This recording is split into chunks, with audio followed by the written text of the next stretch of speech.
otoritas pengawasan. Jadi regulator seperti OJK dan Bank Indonesia kadang belum punya cukup sumber daya atau teknologi buat ngikutin cepatnya inovasi fintech.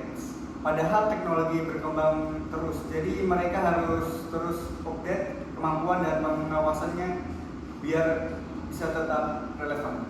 Oh gitu ya, menarik ya. Nah, tadi kan ada bahas seputar OJK dan BI ya. Kenapa sih koordinasi antar otoritas itu penting banget dalam regulasi fintech itu sendiri?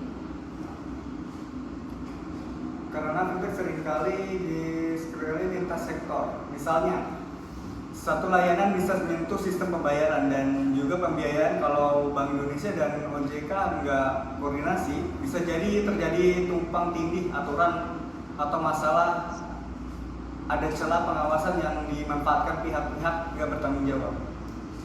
Wah, oke. Berarti penting sekali kerjasama antar regulator itu ya, OJK dan BI. Nah, kita lanjut lagi ke pertanyaan berikutnya. Sebenarnya apa sih dampak dari fintech ilegal terhadap konsumen? Dampaknya bisa serius. Fintech ilegal biasanya nggak punya izin dan nggak diawasi, jadi rawan banget terjadi penipuan. Konsumen bisa dirugikan, misalnya dikenakan bunga tinggi, data pribadi bocor, atau bahkan jadi korban intimidasi. Ini juga bisa bikin masyarakat jadi nggak percaya sama fintech secara keseluruhan. Jadi gitu ya. Mungkin kita geser sedikit nih ke topik yang lain. Nah, kenapa sih regulasi fintech itu sering tertinggal dari inovasi fintech?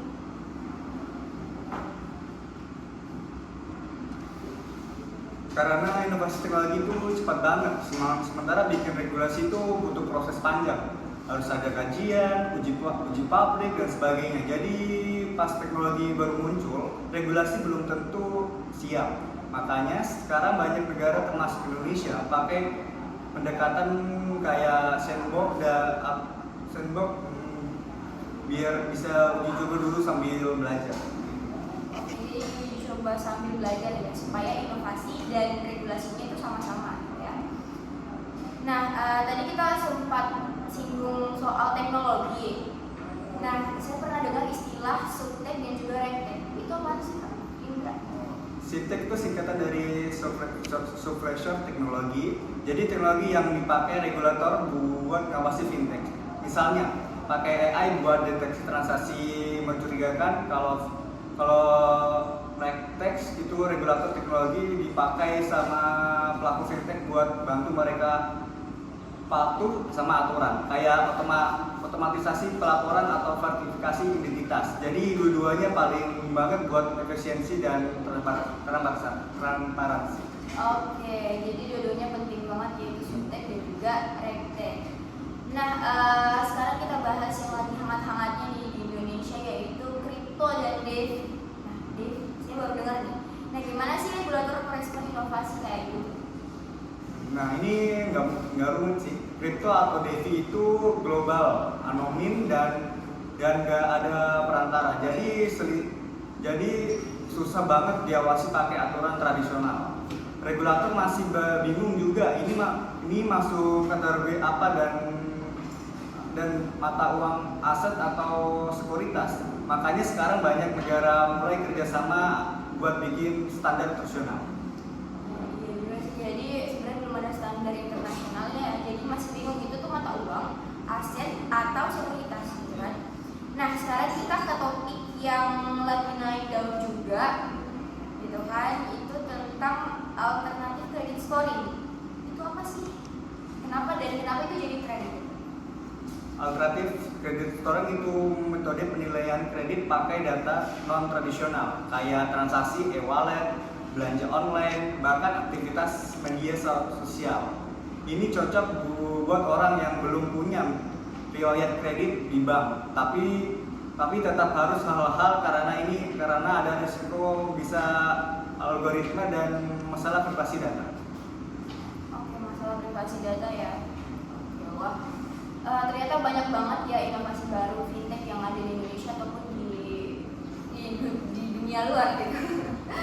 Nah, sekarang tentang vintage itu juga sering disebut-sebut ya Kak Indra. Iya. Nah, bisa dijelaskan soal itu? Embedded fintech financial itu layanan keuangan yang langsung ditanam dan di platform non keuangan. Contohnya Tokopedia punya PlayLater, Gojek punya GoPay. Jadi pengguna bisa akses layanan keuangan tanpa harus buka aplikasi bank. Praktis banget, tapi karena mereka bukan lembaga keuangan resmi, regulasi harus jelas bisa biar konsumen tetap aman. Oke, jadi tadi saya salah sebut ya, bukan embedded vintage tapi embedded finance gitu kan. Oke, nah mungkin kita langsung aja yang terakhir nih, pertanyaan terakhir buat Kak Indra. Gimana sih cara regulator menjaga keseimbangan antara inovasi dan juga stabilitas sistem keuangan?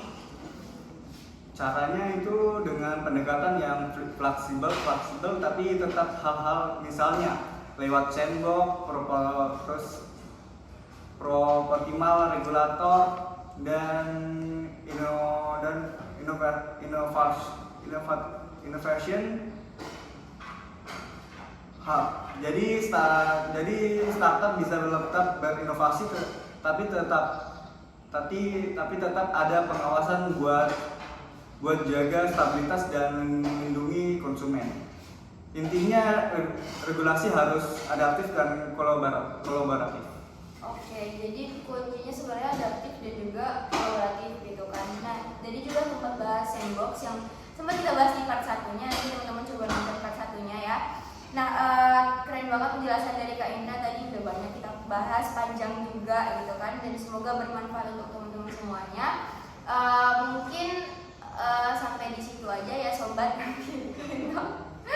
Itu dia obrolan kita hari ini sama saya Dina Nurfatiah dan juga Saya Indra Prasetya. Nah, jangan lupa subscribe, like, dan share konten ini supaya semua dapat informasi yang penting juga gitu kan. Mungkin sebelum kita tutup ada yang mau disampaikan? Ya, untuk saat ini para semua harus banyak meditasi daripada sebelum melakukan aksi. Iya betul sekali, jadi penting sekali literasi sebelum aksi gitu kan. Mungkin itu aja ya teman-teman.